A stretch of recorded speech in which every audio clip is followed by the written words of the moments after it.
Good morning. Today is Thursday, December 29th, 2022. Last week, we discussed the descriptive words used in connection with certain great people in the Torah. Moshe Rabbeinu, the word Rabbeinu, our teacher, of course, because Moshe taught us the Torah. Mama Rachel, our mother Rachel, Rachel. Aharon HaKohen, for example, Aharon the Kohen. Just to look at an example of greatness in the other direction, Haman HaRasha, Haman the wicked.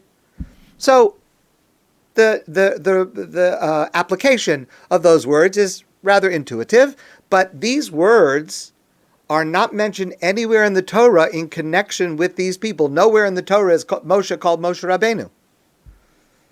But these words, these descriptive appellations, come from the usage of Jews over the centuries. And one of them that we discussed last week is Yosef HaTzaddik, Yosef the righteous. This one is not intuitive. Why is Yosef above all others known for his righteousness? Just looking at the biography of his life does not immediately lead us to that appellation being the most crucial and critical. And last week I shared one answer to this question, and today I want to share a very, very different answer to this question. And this answer comes from Rabbi Yehuda Amital.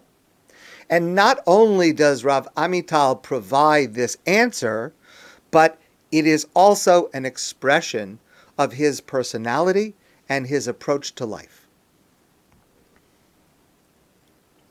By the end of this week's Torah portion of Vayigash, it is clear in hindsight that all of the events, both positive and negative, that happened to Yosef were simply a means to an ends of creating the situation where the dreams that he told his brothers and his father in last week's Torah portion come true, and also placing him at the top of Egyptian power, both political power and economic power.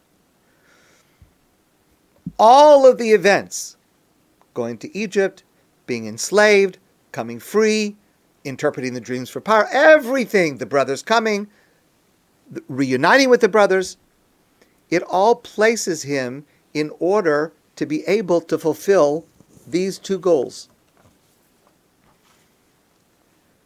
In last week's Torah portion, when Yosef finally is released from prison and he comes to stand before Paro and he interprets Paro's dreams, then there is a very strange passage.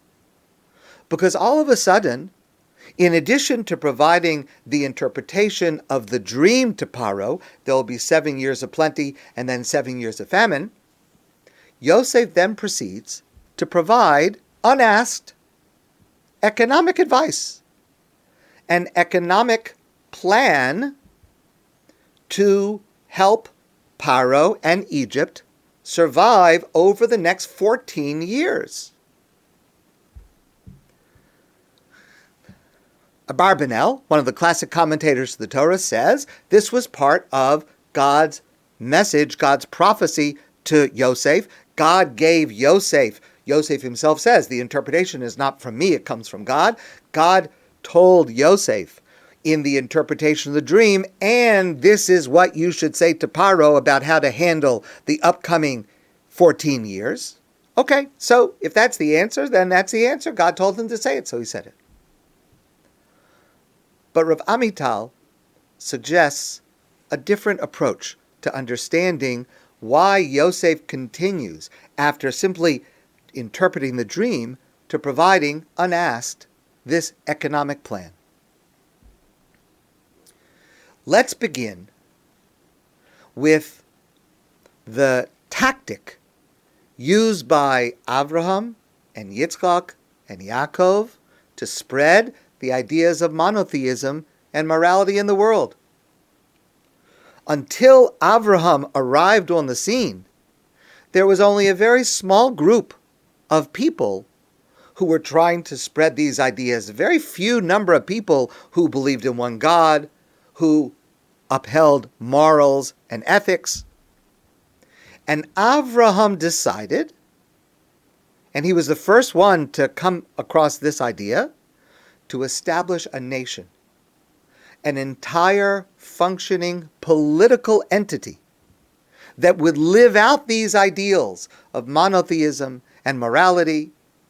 And he, Avraham, would set an outstanding example, and this would encourage other people to adopt this lifestyle.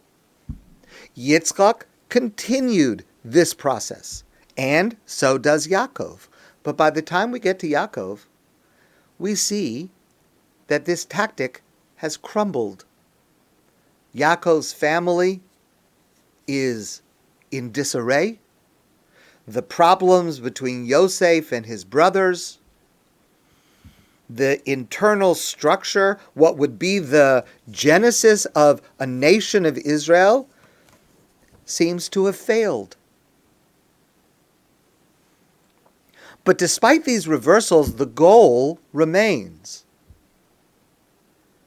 And then comes Yosef. And Yosef saw, obviously God directed this, but Yosef is the first one to see that it is fundamentally impossible to spread monotheism and morality, to spread spirituality, without first providing for people's physical needs. If people are going to be hungry during a famine, they're not going to be able to listen to messages of serving one God. Yosef understood that it was his task to guide Egypt through the 7 years of the famine in order to ultimately create a Jewish nation. Because if you haven't taken care of people's basic needs of food and shelter and clothing, they will not be able to listen to any other message. And Yosef is teaching us something that the Jewish people must never forget. Before we try to change the world spiritually, we must make sure that people are taken care of on a physical, mundane, material level. Our rabbis say, Im ein kemach, ein Torah, in Pirkei Avos. If there's no kemach, there's no flour to make bread, there's no Torah. If your stomach is empty, you won't be able to involve yourself in spirituality. You have to take care of the physical first, and then you can go to the spiritual. And Yosef's advice is directed to us today, we who call ourselves religious Zionists. We are concerned with, we care about, we try to improve the spiritual state of Medinat Yisrael, the state of Israel, and the nation of Israel. But before we do that, we have to first take care of the material needs of every single citizen in Israel, every single person in Israel. Does every single person have enough to eat? Do they have clothing? Do they have shelter? Do they have health care? Only once we have taken care of the material needs of every single individual can we then begin to fulfill our spiritual destiny to be a mamlechas kohanim, a nation of priests, v'goy kadosh, and a holy nation. In last week's Torah portion, Miketz, when Yosef interprets the dreams to Paro, and Paro and all of the ministers around him are so impressed with this interpretation and this advice, and the advisors to Paro say the following words: Hanimtza ish asher ruach elakim bo kazeh? Has there ever been a person that has the Spirit of God resting on them like this person, Yosef? Has there ever been a person who God rested his presence on like Yosef? The writer of Kol Simcha asks the following question. What do you mean? Has there ever been a person who the Spirit of God rests on like Yosef? Well, of course there was. There was Chanoch, there was Noach, there was Abraham, there was Yitzchak, there was Yaakov. God's Spirit certainly dwelled on them, rested on them. What do you mean? They'd never heard of such a thing. But he explains as follows. All of those individuals, their lives were involved with serving God, with spirituality. Ve'ein asik lahem im abrios, and they had no involvement in societal welfare. They were involved in spreading Torah, spreading knowledge of God, doing mitzvos, being moral. But they were not involved with societal welfare, with caring for the physical needs of every member of society. Masha ein kein Yosef HaTzaddik. Distinct from that comes Yosef, the righteous. He was in charge of the household of Potiphar. He oversaw agriculture and took care of finances. He understands many languages. He is able to offer economic advice. Ve'im kol zeh ruach elakim bo, and in addition to that, the Spirit of God is resting on him. Zeh lo shamanu v'lo ra'inu. This we've never seen before. We've never seen before a character, a person in the Torah, before Yosef, who can combine both this spiritual greatness of having God's presence dwell within them and an awareness and a concern for the material needs of every single member of society. Yosef is the first.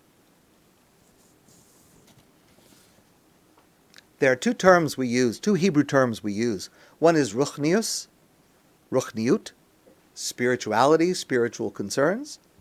And the other is gashmius, gashmiut, materialism, physical needs.